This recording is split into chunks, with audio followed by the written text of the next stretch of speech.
No, en realidad también fue la mano, la ayuda y la jeringa que llevó Henry Kissinger para darle tanto poder económico a China desde Washington, y luego además le vinieron toda una oleada de empresas como Nike, Adidas, Reebok y todos. ¿No fue también eso?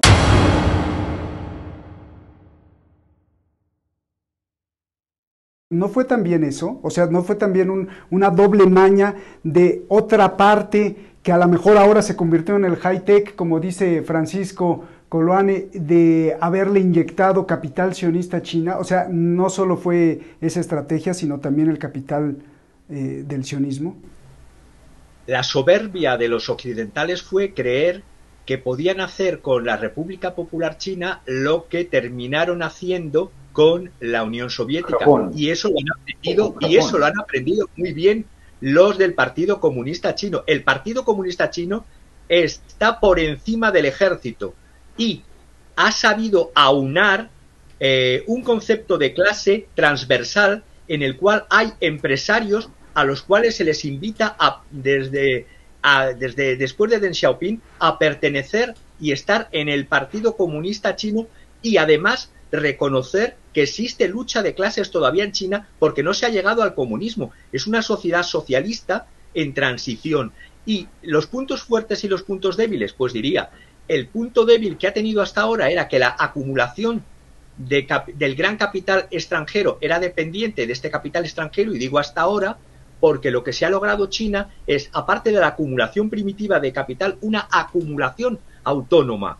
Desde el principio, el Estado ha dirigido muy conscientemente la economía, ha financiado el I+D+I, ha mantenido el control indirecto incluso sobre el sector privado de las transnacionales que participaban en estas zonas abiertas, con una toma del Estado de más de un 50%, y además con una ley última de Xi Jinping en la cual se prohíben inversiones directas en China en una serie de sectores para resguardar la independencia de China. Es decir, si han sido más inteligentes los representantes del Partido Comunista Chino que los soberbios occidentales, pensando que iban a derribar a China y se iba a tomar el modelo de democracia partitocrática y de transnacionales que realmente son las que deciden en la política de Occidente, ahí han errado y han fracasado. Bien, a ver, antes de ir con Francisco Coloane, tu tocayo, explícame el siguiente punto, Francisco. El arma secreta de Estados Unidos, de hecho es muy extraño en la prensa estadounidense viendo cómo una decisión bipartidista en este momento, cuando los ánimos están muy caldeados políticamente en Estados Unidos, van a aprobar, el Congreso va a aprobar un cañonazo de por lo menos inicial de 200,000 millones de dólares para contrarrestar a China, tratando de contener la producción interna para que no se vaya a China y que de ahí salgan. Y sobre todo me llama mucho la atención los semiconductores y los chips, porque ya la inteligencia de Estados Unidos está viendo que están escaseando los chips, y con esto piensan darle la torre o destronar a China. Esto va, las intenciones de Estados Unidos van a surtir efecto. ¿Qué van a provocar? Va a ser peor contra los consumidores de todo el mundo. Nosotros no vemos los chips, pero los chips son necesarios hoy en día para todo. Dime, Francisco. A ver, yo creo que Biden es el producto de un sistema de corrupción legalizada, y lo digo tal cual. No nos dejemos engañar, porque creo que muchos se han dejado engañar con Joe Biden. Él sabe que su proyecto de ley, por ejemplo, el de infraestructuras, él considera infraestructuras lo que no son infraestructuras, ya de entrada eso. El proyecto de educación tiene tantas posibilidades de ser que se adopte realmente y que se lleve a cabo como el salario mínimo que prometía de $15 o los cheques de recuperación que prometía de $2.000. Todo eso, bla, bla, bla. Él sabe que su plan para el empleo no creará jamás millones de empleos bien remunerados. ¿Por qué digo eso? Su mantra, comprar americano, no tiene ningún valor. Él bien sabe que la mayoría de los productos norteamericanos electrónicos de gran consumo, ropa, muebles, industriales, siguen siendo ensamblados en China o fuera de los Estados Unidos. Porque la economía norteamericana es una economía de una oligarquía de corporaciones transnacionales, y la corporación transnacional, el gran capital, no tiene patria. Si puede pagar a un trabajador $1 o $2 por hora, no está dispuesto a pagar los 10 o 12 dólares que cuesta un trabajador, por muy patrioterismo que se ponga el presidente Biden. Él sabe que eso que dice de llamar a reducir las franquicias médicas, como los costes de medicamentos, va a tener tanto éxito como lo que anunciaba Obama con el Obamacare, the Passing Protection and the Affordable Care Act, que quedó para nada, no llegó a ser nada. Es decir, él sabe que las empresas que financian al Partido Demócrata, los lobistas, no van a pagar no solo más impuestos con él, van a pagar menos, van a recibir subvenciones y van a recibir incentivos fiscales para una solución de crisis climática de cara a la galería. Por lo tanto, son fuegos de artificio, y mucho temo y siento por mis amigos norteamericanos, que hablaba el otro día con un analista, Chrislyn Hayes, y decía exactamente eso. Es decir, Biden es el producto de nuestro sistema de corrupción legalizada, y es todo fuego de artificio. Biden no es un Franklin Delano Roosevelt, ni lo será jamás. La excepción en Estados Unidos fue Franklin Delano Roosevelt, y después de Franklin Delano Roosevelt, las élites de las grandes corporaciones jamás permitirán que exista otro Franklin Delano Roosevelt. Bien. A ver, Francisco Coloane, yo siempre, y yo creo que tú también, en todo lo que viste, tus viajes y todas las cuestiones que viste dentro de Naciones Unidas y fuera de Naciones Unidas, a mí los políticos me dan mucha desconfianza. Todos los políticos, tanto de izquierda como de derecha, como de centro, como de aquel país, como de este país, como de todos los países. ¿Por qué? Porque obedecen a cosas muy sucias, o si no obedecen, pues las cosas sucias se las quieren tragar, o se los quieren tragar.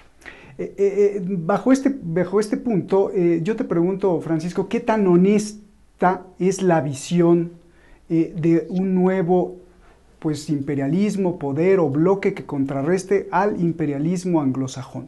¿Qué tan honesto es lo que estamos viendo en China y cuánto está infiltrado en China de otras cosas que no vemos o no sabemos?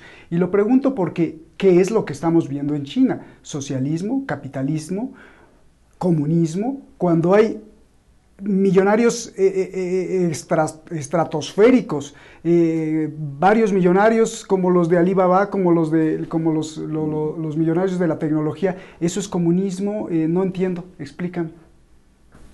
Mira, es una pregunta muy profunda la tuya, porque tiene que ver con lo que es la política en determinada esfera cultural. La política como concepto, como todos sabemos, en el mundo, entre comillas, civilizado, nace en Grecia y de ahí hacia adelante se convierte en el instrumento de civilización llamado occidental, que se expande por todo el mundo, y que esa política construye el colonialismo. No podemos olvidar el tema del colonialismo. Ahora, respecto a la corrupción en política, si hay corrupción o el político chino va a ser en algún momento tener la misma respuesta, la misma conducta del político en Occidente, de esa política occidental donde no existe el Partido Comunista Chino. Obviamente que penetró y filtró, porque el dinero convertido en mercancía, como dice el gran economista italiano Piero Sraffa, un economista de los fines de la década del 40, que se lee poco hoy día, porque a los partidarios del modelo neoliberal no les gusta hablar del modelo del dinero como mercancía, como una nueva mercancía, y la circulación del dinero como una nueva estructuración de la sociedad y de la economía, la circulación del dinero. El dinero obviamente corrompe, porque independientemente que China sea centralizada y las decisiones las toma el Partido Comunista Chino, ¿no es cierto?, la posibilidad de tener más poder a través del dinero es un elemento intrínseco en la naturaleza humana. El dinero es poder. Ahora, dicho ese cliché, esta frase tan común, ¿cómo se estructura la política? El tema que el dinero despoja al sujeto, estoy hablando de Occidente, no de Oriente ni de China. en los sistemas del modelo liberal, del Estado liberal. El dinero ha despojado al sujeto que hace política, filosóficamente hablando y en la práctica también. Entonces, ¿qué sucede, por ejemplo, con la socialdemocracia? ¿No es cierto? La socialdemocracia, ¿no es cierto?, proviene de una clase pobre, de clase media baja, de clase media media. No son los representantes del capital por antonomasia. No responden a los intereses del capital desde el punto de vista ni genético ni hereditario. ¿Ah? Estados Unidos es un ejemplo clásico, el Reino Unido también y Francia hasta cierto punto. Entonces, esa socialdemocracia, ¿no es cierto?, al hacer el intermediario de las transnacionales, siguiendo el lenguaje y el análisis de Francisco Javier Martínez, ¿no es cierto?, las transnacionales se apoderan de la política y la corrompen en forma absoluta. ¿Por qué? Porque despojan al individuo del sujeto individual que vota, incluso hasta el más pobre. Ya no hay sujeto político, porque el sujeto político fue despojado del ser, de la individualidad. ¿Cómo? Con el dinero. Es el dinero que comandó a ese sujeto político. Ese fenómeno en China, afortunadamente, por esa transversalidad de clases que todavía mantiene en el Partido Comunista Chino, obviamente que Xi Jinping, que es un rescate de la línea más clásica de la logia del Partido Comunista Chino, por eso que existe esta enervación, esta irritación en la OTAN, en Europa Occidental, en la Comunidad Europea, en Estados Unidos y en la socialdemocracia en particular, de atacar a Xi Jinping, porque él responde a la amalgama, ¿no es cierto?, del pragmatismo kissingeriano, por decirlo de alguna manera, de Deng Xiaoping, porque yo estoy de acuerdo contigo. Kissinger fue fundamental y Nixon fue fundamental, porque ellos querían salvar el capitalismo global, no lo hicieron en forma inocente. Ellos sabían que sin China entrando como actor importante en la economía global, el capitalismo no se sustentaba. China salva el capitalismo global. Y esa es la movida genial de Nixon, más que de Kissinger. Kissinger es un operador, porque el que tiene el tema a Nixon se le desprecia mucho en la política internacional, pero Nixon era un genio y tenía asesores muy geniales, porque él es el que dice, necesitamos la ayuda externa para poder salvar el capitalismo. Él es el que inventa el modelo neoliberal en los 70, empujando a las transnacionales a tener un dominio global y diciendo, privaticen, desregularicen el mundo. No es Friedman. Eso es un invento judío, del lobby judío de Estados Unidos, de que Friedman le llaman el modelo de Friedman. No es Friedman. Yo estudié en los 70 en Estados Unidos. Por lo tanto, el profesor de economía en Gainesville a mí me enseñó lo que se llamó modelo, antes que se llamara modelo neoliberal, se llamaba ajuste estructural económico. Los ajustes famosos. Se ajusta la economía con China, se ajusta la economía privatizando, se ajusta la economía reduciendo los estados. Y el mundo siguió esa política. Ahora, volviendo al tema chino, para terminar la idea, China está usando de forma muy inteligente el término, el concepto de la complementariedad. Y eso lo aplican internamente en el sentido de que ellos saben que la corrupción es inevitable. Xi Jinping asume el poder en un periodo muy crítico con enemigos, porque no era el directo en la sucesión. Los directos en la sucesión eran los de Hu Jintao y los previos. Xi Jinping es una alternativa intermedia, de manera de tener el pragmatismo anterior, ¿no es cierto?, el crecimiento económico chino, la incorporación completa entre el capitalismo global, pero manteniendo la estructura del Partido Comunista Chino y el ejército como lo sostiene el Estado chino. Pero a ver, Francisco, esto de la estructura y todo eso, a mí me gusta cuestionar, yo no sé, ustedes me contestan. Francisco Coloane, supongo que el socialismo y el comunismo pretenden que pues todos tengan una cierta equidad, igualdad o como tú le quieras llamar. Pero yo lo que veo es que cada vez hay más multimillonarios chinos y aparecen más. Entonces, ¿dónde está esta igualdad que persigue el pueblo por el pueblo? Y no entiendo. Es una transición y es inevitable. La corrupción es consustancial a la política, es consustancial al dominio del capital. Es consustancial, es inevitable, por el tema del dinero, por el factor psicológico del dinero. Eso lo explica muy bien Tucker Parsons. ¿Y cuál discrepancia yo tengo con el europeo? No con Francisco Javier Martínez, pero con el europeo sociólogo en general, que sigue la línea subjetivista, kantiana, de la individualidad, del placer, de la cosa interna, de lo subjetivo. Parsons dice muy claramente, el dinero domina lo subjetivo, porque el dinero es el eje del sistema estructural funcionalista. Y eso lo niega Sartori, eso lo niega Castells, Francisco Javier. Bien. Digamos, ellos no creen que lo subjetivo es dominado por el dinero. El capitalismo norteamericano demuestra, el capitalismo británico también demuestra que lo subjetivo es dominado por el dinero. Ahora, la igualdad de clases es un proceso de transición. Aquí lo que interesa identificar es la complementariedad de la subsistencia de los dos sistemas y del concepto de coexistencia pacífica. Pero no es una trampa, Francisco, porque es una transición. ¿De cuántos años? Mientras llega la transición, pues ya las generaciones que se metieron el dinero en la bolsa, pues se la pasaron bien y muy bien con barcos, yates y aviones, ¿no? ¿Sabe la diferencia? ¿Sabe lo que Occidente no ha caracterizado? Es la crisis del Estado liberal, del concepto de Estado liberal. No estoy diciendo que Occidente opte por el socialismo. Lo que estoy diciendo que lo que no hace Estados Unidos, lo que no hace la Merkel, lo que no hace Macron, lo que no hacen los actuales líderes de Europa, es caracterizar la crisis del Estado liberal como constructo. Fíjate que tu presidente, López Obrador, lo tiene claro. Y los cientistas políticos mexicanos como Orozco lo tienen claro. Pero los cientistas, y algunos cientistas políticos españoles también, Rafael del Águila, por ejemplo, y los que escriben con él. Pero la crisis del Estado liberal no es un concepto que se usa en política en Occidente. Y eso es muy negativo, porque tú estás creando generaciones que creen que el Estado liberal no está pasando una de las peores críticas de todos los tiempos. Bien. Moral, institucional, valórica. Entonces, ¿qué pasa con China? Ok, China va a tener que aguantar esta ola de corrupción, pero no es intrínseca al modelo. Okay. Se les escapó, se les fue de las manos por este tema de Parsons, de que el dinero es tóxico. El dinero pues, se apodera de la subjetividad. Eso es un poco mi discurso. Gracias. Francisco está levante y levante la mano. A ver, ya ni te pregunto. Por cierto, esto que dices de Parsons, bueno, pues también lo decía Marx, ¿no? En el fetichismo de la economía, del dinero, pues prácticamente está dominando la mente del sujeto. ¿No? Exacto. A ver, Francisco Javier, venga, porque levantadas muchas veces.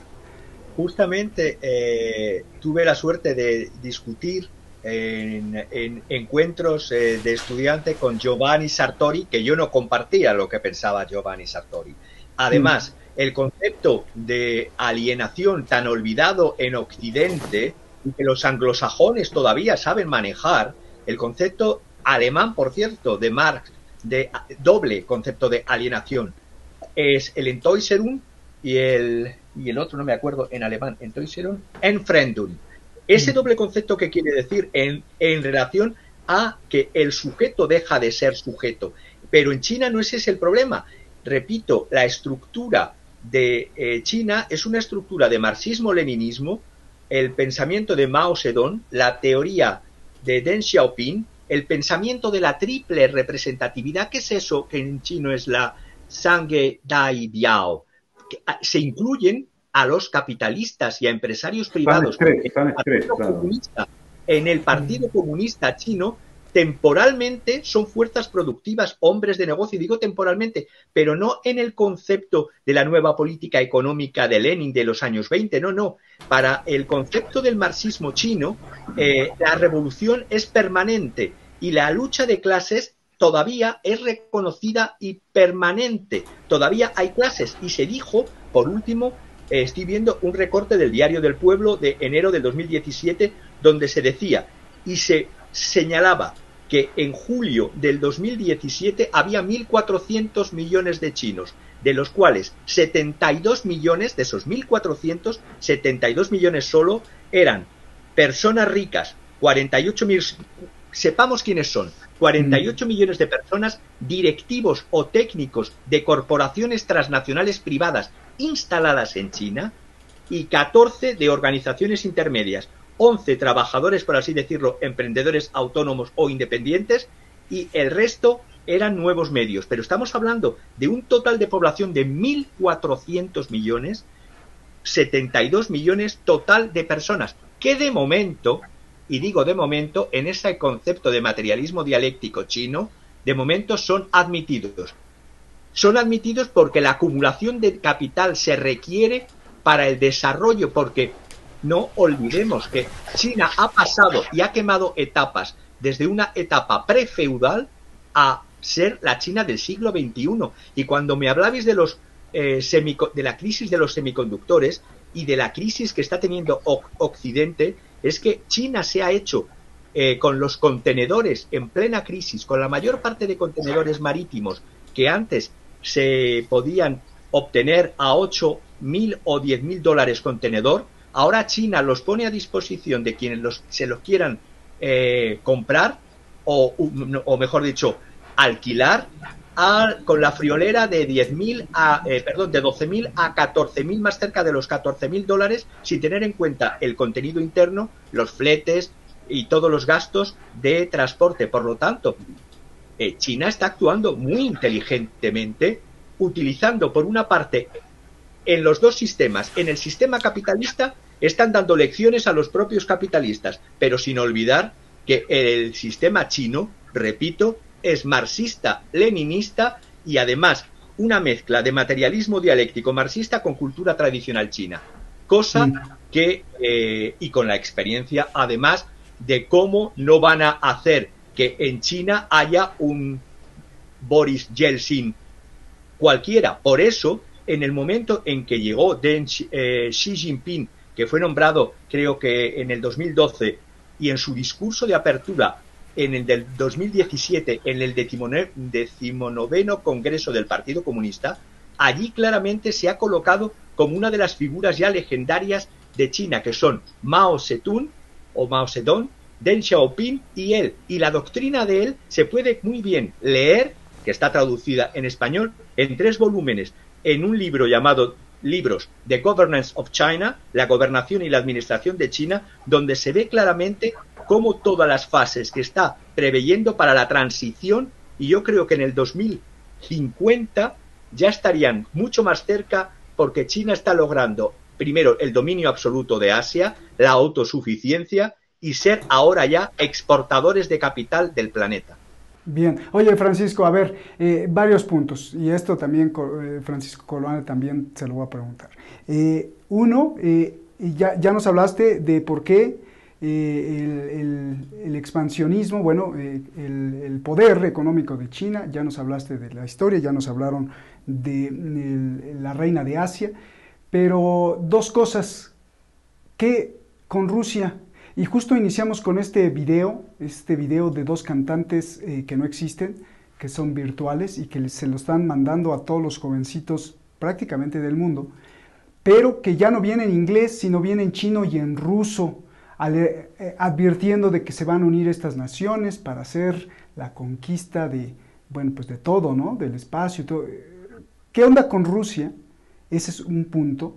Y además me llamó mucho la atención que justo ayer el ministro de Exteriores de China no le gustó nada que ya no tenga Rusia tampoco, aunque defendió a Rusia, pero también le molestó la política de cielos abiertos. Este tratado que permitía que tanto Estados Unidos espiara a Rusia y Rusia espiara a Estados Unidos, de alguna forma, por decirlo así, para ver cuáles eran sus movimientos militares. No le gustó tampoco a China.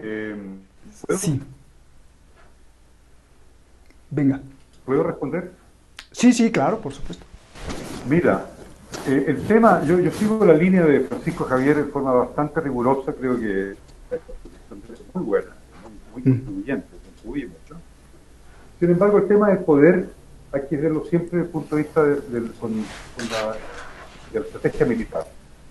Ese es el tope no alto ni el lado de abajo, es el tope en el sentido que la estrategia militar, los estados se sustentan con poderío militar. El estado surge desde poderío militar en todo el mundo. No hay estado que no surge el poderío militar. Esas son bases de la ciencia política. Francisco Javier y tú mismo lo sabe perfectamente bien Roberto, viniendo de un Estado mexicano que usa las armas, y el mexicano usa armas, ¿sí? Tú tienes dos estados en México. Yo adoro México, de todas maneras, tú lo sabes. Es decir, el mexicano dice, mano, yo voy a tener mi arma acá. El mexicano está armado, porque sabe que las armas son importantes. Bueno, dicho eso, el poder nuclear es el eje en el tema de la estrategia militar. Y Rusia es un actor fundamental en todo el engranaje, porque tiene el acceso al poder nuclear mayor con Estados Unidos. China no tiene ese poderío nuclear que tiene Rusia en términos de ojivas nucleares. No llega a 500 todavía, de lo que está declarado. Rusia y Estados Unidos están entre los 2.000 y 3.000, lo declarado. Puede que tengan 4.000 cada uno. Eso es colosal. Ese es el poder. Por lo tanto, Rusia es importante como actor, China lo sabe. Ahora, lo de los cielos abiertos tiene que ver con el poderío nuclear.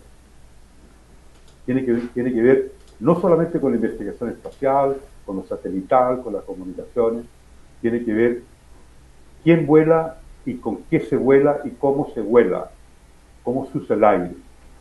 Y el aire y el espacio de arriba es el espacio de la movilidad atómica, por decirlo de forma brutal. Entonces, obviamente que cuando Trump dice pacto nuclear de a tres, China, Rusia, Estados Unidos, y la socialdemocracia se unía, la OTAN se oponía, China también se opuso, porque está dudando. Es decir, China va a ser siempre no alineado respecto a Rusia. Por cultura. Lo fueron cuando eran hermanos de leche, prácticamente, en el marxismo-leninismo. Hermanos de leche. Hermanos de leche con el marxismo-leninismo. Pero se separan en la gran divergencia a fines de los años 50 y no se unieron nunca más como estaban unidos antes. La industria china, Wuhan, que era un gran industria cerera, la gran característica de Wuhan, y por qué te digo que hicieron deliberadamente en Wuhan, que Wuhan es un centro estratégico para China. Wuhan es el centro estratégico de China. Y el ataque biológico que hicieron fue para atacar el foco estratégico de China y Wuhan. Bueno, pero Wuhan es un invento soviético desde el punto de vista de la industria metalúrgica. Eso lo sabe Francisco Javier muy bien. Por lo tanto, esa hermandad chino-soviética se rompe a fines de los 50, nunca más se unieron. Y fueron enemigos. Digamos, la teoría china de la revolución cultural era que el imperialismo norteamericano era un tigre de papel y siguieron con ello, que es una frase de Mao Zedong, de todas maneras. Entonces, los rusos fueron por otra vía y ahora ellos tienen este background, tienen este pasado, los rusos, de estas divergencias que hubo. Sin embargo, tienen una gran diplomacia, saben qué poder tienen, no inventan realidad los rusos también. Ellos viven su propia realidad, una realidad económica distinta a la de China, tienen una participación en la economía global diferente a la de China. Y esta suspicacia china respecto a los cielos abiertos, creo que es un exceso chino. Ahí yo tengo una crítica. Ellos tienen que entender de que a la larga, el gran poder, que es nuclear, el orden mundial, que va a tener que decidirse en torno al poderío nuclear. Porque el resto es música. Es música de cámara, es música romántica, es música lírica. ¿Pero no es importante el dinero, Francisco? Correcto, buena variable.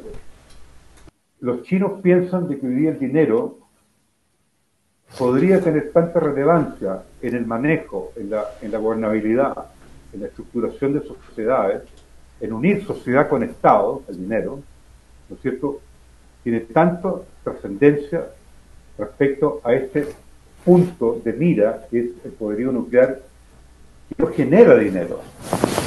Es el poder por el poder, en el fondo. Y tú tienes toda la razón. Y esa discrepancia, por el momento, a mí me queda grande. Yo no sé cómo se va a zanjar. Porque tú has puesto el martillo en el clavo, con mucha precisión.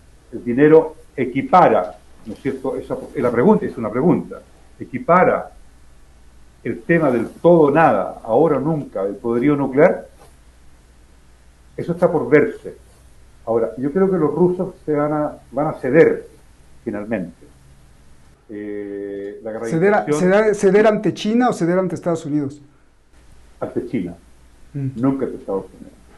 Nunca ante Estados Unidos, porque el gran enemigo de Rusia no es Estados Unidos, es Gran Bretaña, culturalmente hablando. El peor antisemitismo vino de Gran Bretaña, no de Estados Unidos. Vino de la socialdemocracia británica. Gran Bretaña, eso lo sabe Francisco Javier porque estudió historia en Europa. Yo estudié en los libros, no en Europa, estudié en los libros. Él estudió en Europa, historia. El gran enemigo cultural, histórico, geopolítico, colonial de Rusia es Gran Bretaña. Bien. Y esa rusofobia se la importa o se la exporta a Inglaterra a Estados Unidos.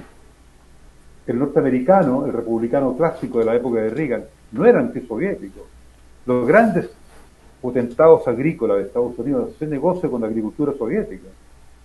Reagan nunca fue antisoviético como lo es Biden, como es los socialdemócratas. Los republicanos por esencia no son antisoviéticos y no son antirrusos. Al contrario, el banquero republicano lo único que quiere es explotar la Siberia. Y Putin tiene claramente, todo ruso sabe, que su respaldo final es la Siberia. Claro. Digamos, nadie tiene la Siberia, que está rico de todo. Minerales. Oye, pero ahí tienen chinofobia, ¿eh?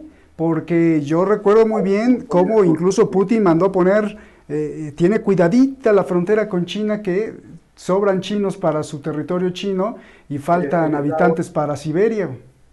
El eslavo es racista. El eslavo es racista por antonomasia, digamos, antiasiático. Y a Lenin le tenían desconfianza por sus rasgos asiáticos. Pero la grandeza de Lenin es ser euroasiático. Bien. Porque Lenin también tiene claro, la gran gracia. Ahora, Rusia políticamente, y eso Putin lo entiende, y la masa crítica intelectual de Rusia hoy día entiende que ellos son euroasiáticos y no pueden alienar a China.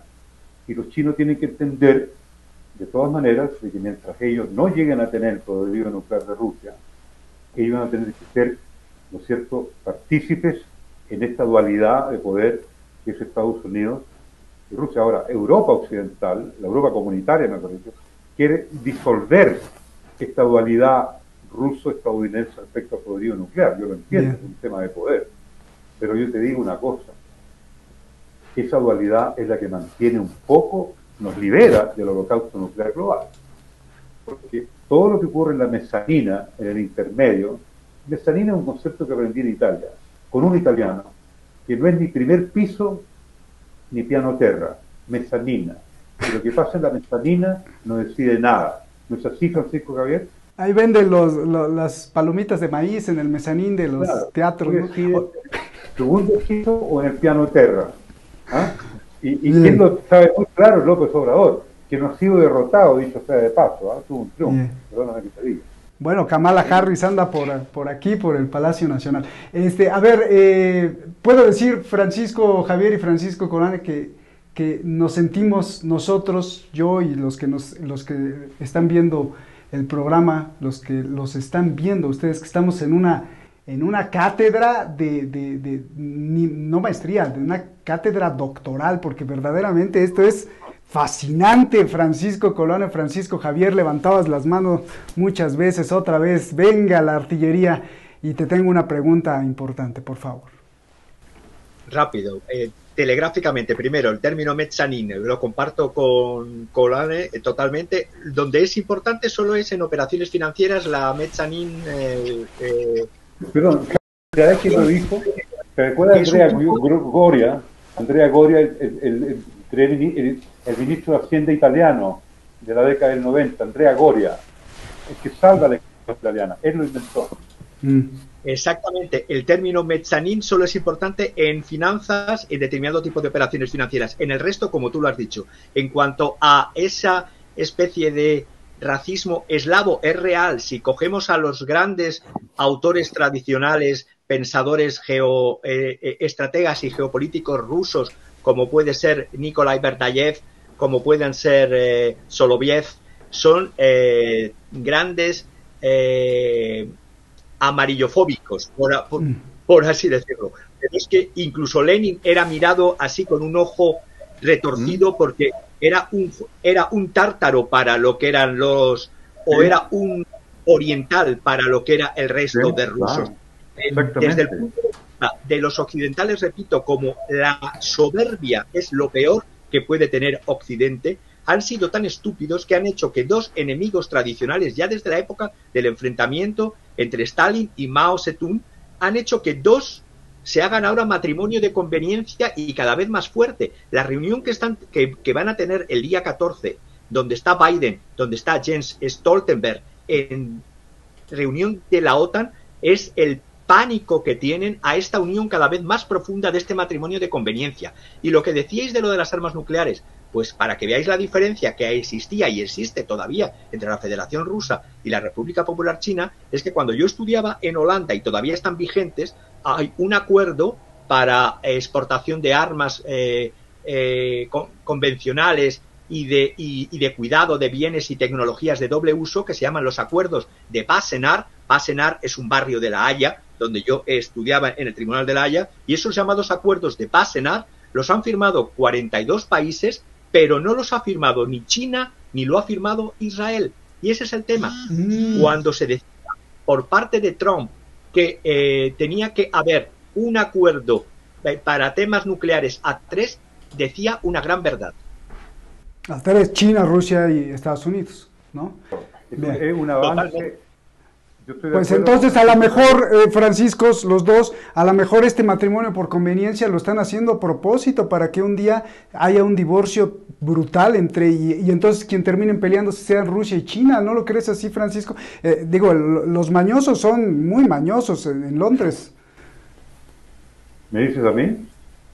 A Francisco Javier primero, sí.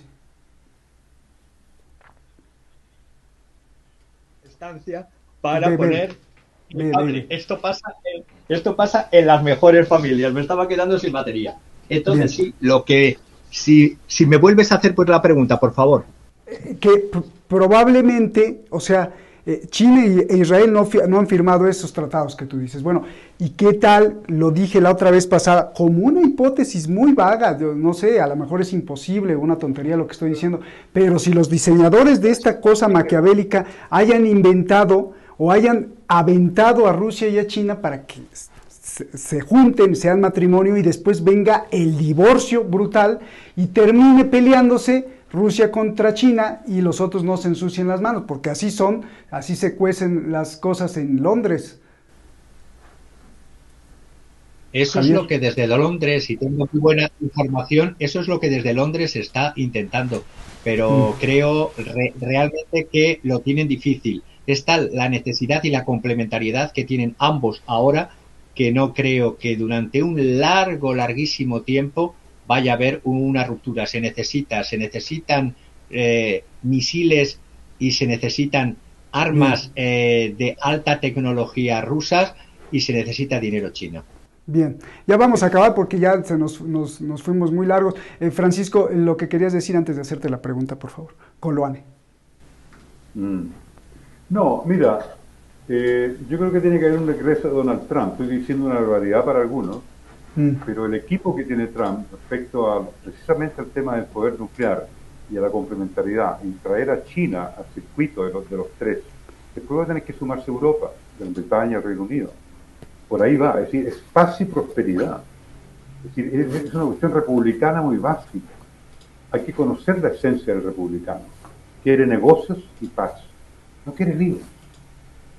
Son muy simplistas de ese punto. Pero George Bush como que empezó la guerra contra el terrorismo, ¿no? ¿O lo obligaron? ¿No? Él estuvo invadido por los neoconservadores y por el lobby judío. Entonces, digamos, la forma en que Trump manejó al lobby judío fue inteligente, lo traicionó al final, no le dieron la elección. Traicionaron. Y hay un resentimiento ahí. O sea que lo del acuerdo del siglo era más bien una treta de Trump, de, por ejemplo, la paz entre Palestina y Israel. Pero volviendo a la línea argumental que tú planteas en el programa, esta diferencia entre China y Rusia, al final de cuentas va a tener que haber una complementariedad de todos los poderes del planeta. Y ahí la debilidad de Naciones Unidas es evidente. No tenemos estadistas de calidad hoy día. van a ir surgiendo, pero tiene que haber un estadista, estadista como de gol, por decirlo, como Chirac, ¿cierto? Se va a enojar Antonio Guterres. No, Antonio Guterres es un funcionario de la socialdemocracia, perdóname. Lo quiero mucho, yo adoro los portugueses, me encantan los portugueses. Zapatero, Rodríguez Zapatero tenía talante, pero también se metió en el área chica, como se dice en fútbol, desde la política, se pierde Rodrigo Zapatero. Pero Rodrigo Zapatero no es porque sea español, Francisco Javier, él tenía un talante universal.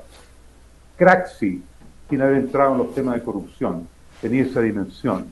Aldo Moro, no hay más.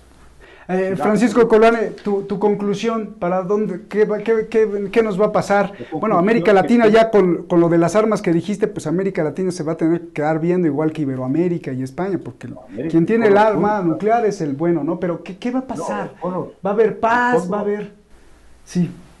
América Latina tiene que ser un continente no alineado de Estados Unidos. Esa es la salvación. Esa es la salvación. Y en este momento Castillo, si gana, va a tener la siguiente situación al Cono Sur.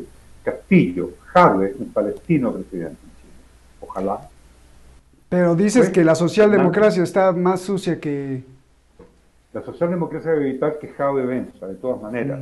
Va a votar con la derecha. Pero no importa, no son las posibilidades. Considerando... América Latina no alineada es una América Latina con futuro. No alineada de verdad, pero comerciando con China, con Rusia, con Europa, no alineada con Estados Unidos, que ha sido la pervención de América Latina, alinearse a las políticas de Estados Unidos, de la trilateral. Ser empleados nosotros de la trilateral, no México. Casi nadie habla de la trilateral, ojo, casi nadie habla de la trilateral. Pero está vigente. Pues sí. Pero considerando esta pelea entre China y Estados Unidos, ¿qué le va a pasar al mundo, Francisco Coloane? Va a haber contención. Porque el capitalismo sigue siendo pro contención.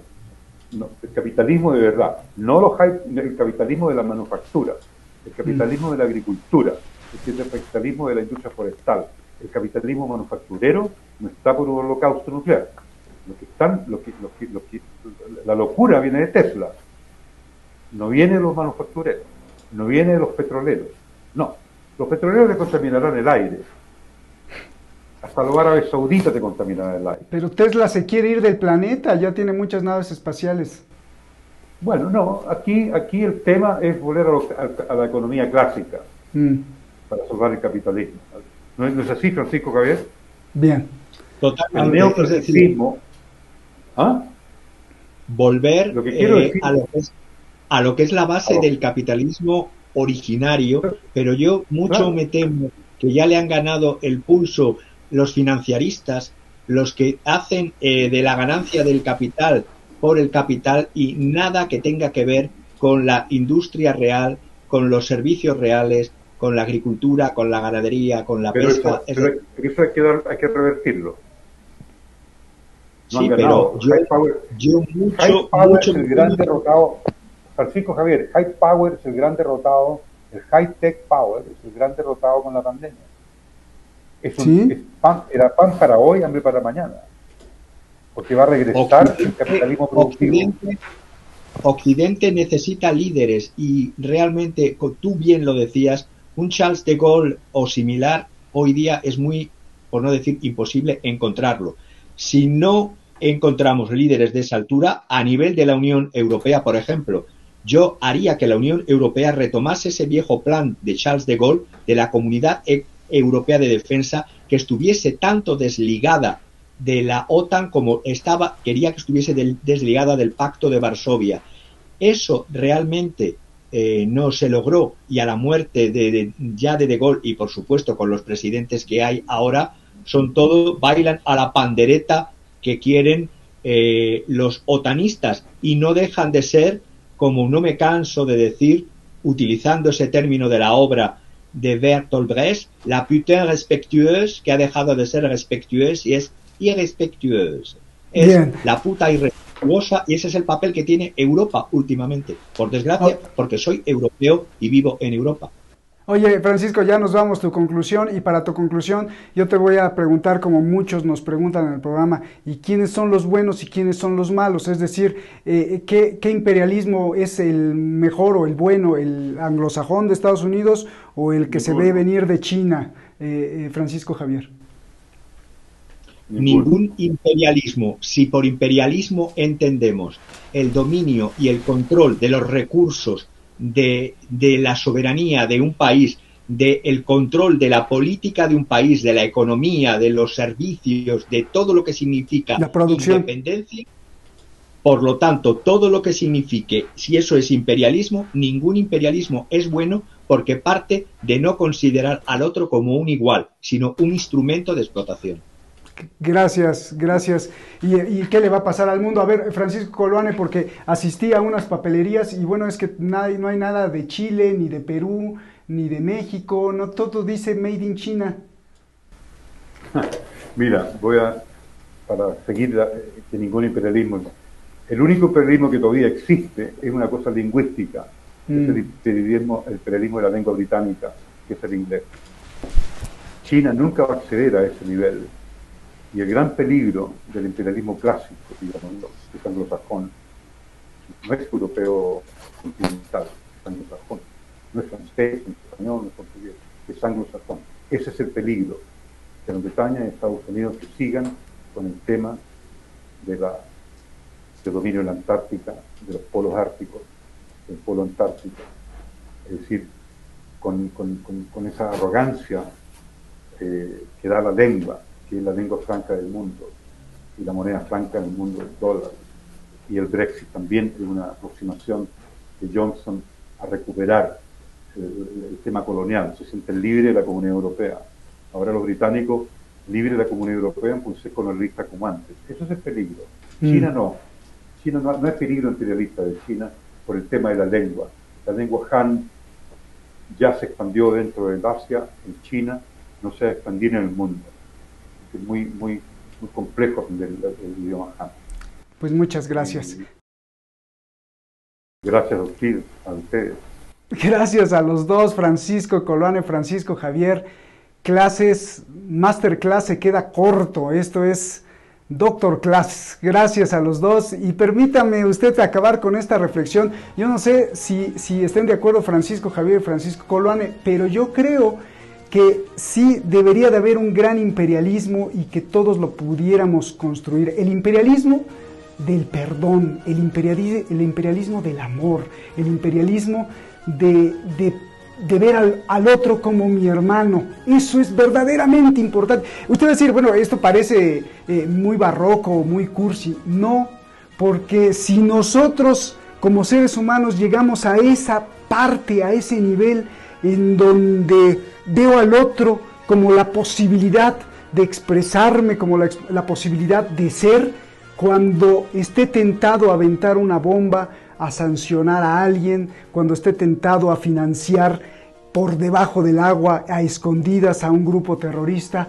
probablemente me tiente el corazón y ya no lo haga. Para eso falta mucho, pero ojalá que el imperialismo del amor algún día se imponga. Muchísimas gracias a los dos y a usted por vernos. Gracias, buenas noches. Apoya el periodismo de alto impacto e independiente basado en la integridad. Sin ninguna corporación, televisora, grandes millonarios o cadenas de gobiernos detrás de nosotros, te entregamos información sin interés político ni comercial.